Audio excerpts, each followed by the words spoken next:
Bonjour les amis, j'espère que vous allez bien. Heureux de me retrouver aujourd'hui avec vous pour cette nouvelle pensée du jour, l'attaque du diable. Alors, ma question pour vous ce matin, c'est de savoir, est-ce que vous avez déjà été attaqué par le diable ? Parce que de nombreux chrétiens me disent, ou peut-être vous disent, ouais, mais il m'a attaqué, il m'attaque tout le temps. Avez-vous déjà été attaqué par le diable ? Alors, si vous vous sentez, n'hésitez pas à nous le mettre en commentaire, nous allons aborder ce sujet aujourd'hui.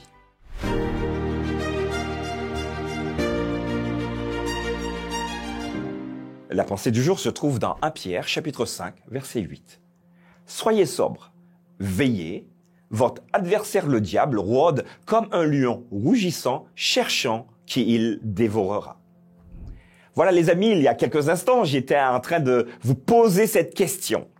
Avez-vous déjà été attaqué, ça marche, attaqué par le diable? N'hésitez pas à nous le dire en commentaire. J'aimerais vous raconter une histoire.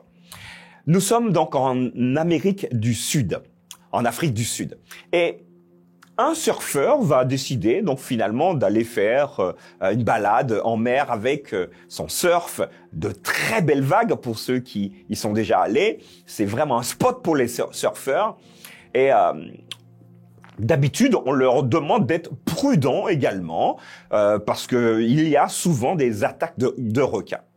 Alors ce surfeur donc commence son sport favori et plusieurs minutes, parfois 1 heure, 2 heures passent et il a l'habitude d'y aller. Ce jour-là, c'était particulier. La mer était un peu sombre, mais il ne pouvait pas résister à l'envie d'aller faire un tour en surf. Allez, bravant le défi, il partira donc avec son surf.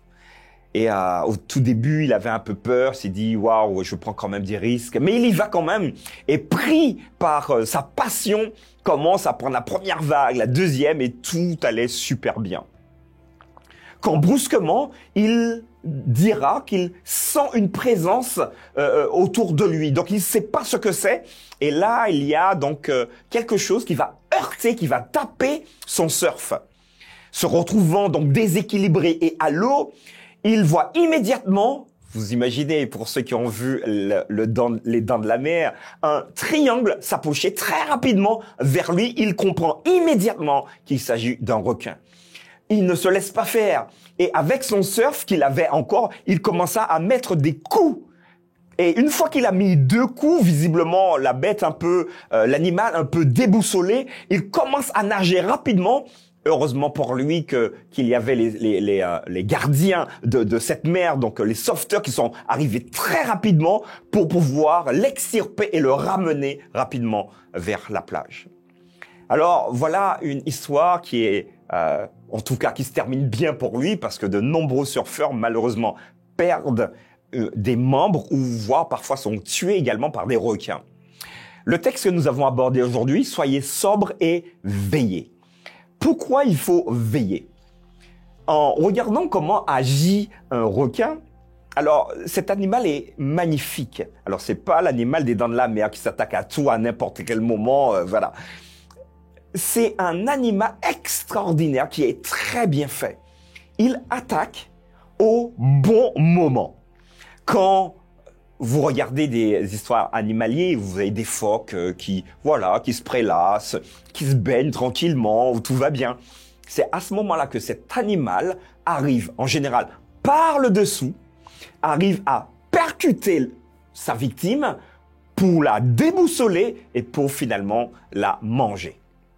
Je crois que le diable, il fonctionne de la même manière. Quand les phoques sont aux aguets, oh, le requin, il se montre, mais voilà, il se camoufle, il est là, il n'est pas là. Finalement, tout va plutôt bien. Pourquoi? Parce que l'animal est aux aguets, le phoque. Une fois que le phoque se dit « Oh, super, tout va bien, je peux nager tranquillement dans cet océan », c'est là que le requin va décider d'arriver très souvent par le dessous. Alors, ce qui est intéressant pour le requin, on fait un peu de biologie ici, le dessus est sombre. Donc, en regardant, on ne le voit pas. Donc, il est bien camouflé. Et si vous êtes en dessous, finalement, le dessous du requin, donc la partie basse, est claire. Donc, on le distingue pas. Qu'on soit en dessus, qu'on soit en dessous, c'est très compliqué. Il va attendre le moment où l'animal finalement se pense en sécurité pour attaquer, pour le déboussoler et enfin pour le dévorer. Alors, vous comprenez que le parallèle, la métaphore ici avec notre adversaire le diable est similaire. Et Pierre va nous le dire. Soyez sobres. Donc soyez sous vos gardes. Soyez attentifs. Veillez. Laissez votre cerveau totalement en alerte parce que vous avez, vous et moi, un adversaire. Il s'appelle le diable et il rôde. Cette fois-ci, non pas comme un requin, mais comme un lion qui rougit. Ce qu'il cherche, il cherche à vous dévorer, à vous avoir dans ses dents, parce qu'en général, quand il vous a dans ses dents, il ne vous lâche pas. J'aimerais vous dire enfin qu'il y en a un qui peut le faire lâcher. C'est d'abord vous. Quand vous allez vous battre comme ce surfeur en lui mettant des coups, ça marche. Mais surtout, celui qui lui permettra de lâcher, c'est Jésus lui-même. Alors parfois, nous sommes attaqués, mais sachez que vous et moi pouvons être protégés de la destruction finale causée par ce diabolos, ce diable, on l'appelle également, quand nous avons celui qui a déjà gagné la victoire. Et il sait exactement ce qu'il faut faire pour qu'il lâche prise pour nous permettre de continuer à vivre. Alors voilà l'attaque de Satan, l'attaque du diable. N'hésitez pas à me dire ce que vous en pensez en commentaire et je vous remercie vraiment d'être avec nous et je vous dis à demain pour une nouvelle pensée du jour.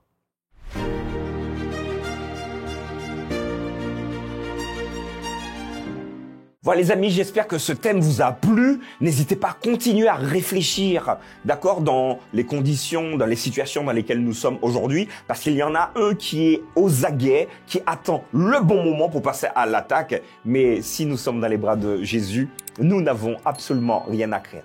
N'hésitez pas à commenter, à partager, et je vous donne rendez-vous donc demain pour une nouvelle pensée du jour.